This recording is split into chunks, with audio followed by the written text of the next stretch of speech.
Je rigole même avant de faire la vidéo. Alors ici, on a le ministre des Finances de l'Ouganda qui avait promis, dans les années à venir, de créer 840 000 emplois. Alors il se retrouve devant une journaliste qui lui pose justement la fameuse question de savoir comment est-ce qu'il va procéder.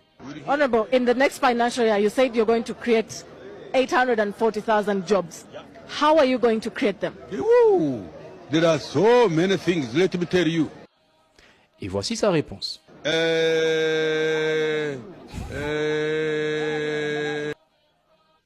En Afrique, la politique est devenue un concours d'imagination. Chaque dirigeant invente son miracle. 1 million d'emplois, des routes modernes, des hôpitaux ultra performants, la prospérité pour tous.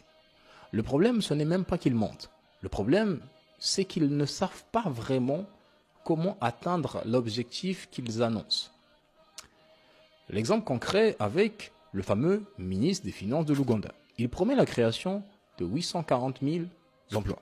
Une promesse ambitieuse, impressionnante même. Mais lorsque la journaliste lui demande comment il compte y parvenir, le ministre bégaye, il hésite, il s'embrouille, il ne sait pas quoi dire. Aucune stratégie, aucun plan, juste une promesse. Et pourtant, dans la tête de beaucoup, cette phrase suffit à susciter de l'espoir. C'est ça, le vrai drame africain. Ici, le discours a remplacé la compétence. Tant que le dirigeant parle bien, tant qu'il a un ton rassurant, le costume propre, les mots développement, emploi, jeunesse, tout passe crème. On ne lui demande pas comment il compte réaliser tout ça. On se contente d'applaudir. Et pourquoi ça marche encore? Parce que nos peuples ont été fatigués, usés par les déceptions. Quand l'espoir est rare, la promesse devient une drogue. Entendre un ministre dire « nous allons créer des emplois », cela soulage. Ça permet d'oublier, ne serait-ce qu'un instant, que rien ne change vraiment. Mais c'est justement là que le piège se referme. À force d'accepter les mots à la place des actes, on a normalisé l'incompétence. Dans beaucoup de pays africains, on ne récompense pas ceux qui savent faire, mais ceux qui savent parler. Résultat, les plus éloquents prennent le pouvoir, les plus compétents restent dans l'ombre. Un vrai responsable, lui, ne vend pas des rêves. Il explique des mécanismes.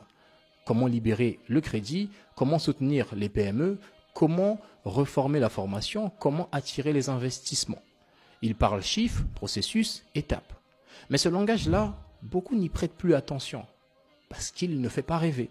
Et tant que le peuple préférera le rêve à la logique, il aura toujours les mêmes dirigeants. Tant qu'on confondra l'éloquence avec la compétence, on confiera le pays à des hommes qui savent séduire mais pas construire. Un pays ne se bâtit pas avec des slogans, mais avec des plans, des institutions solides, des hommes compétents. Si nos dirigeants ne savent pas comment réaliser leurs promesses, c'est parce qu'ils n'ont jamais eu besoin de savoir.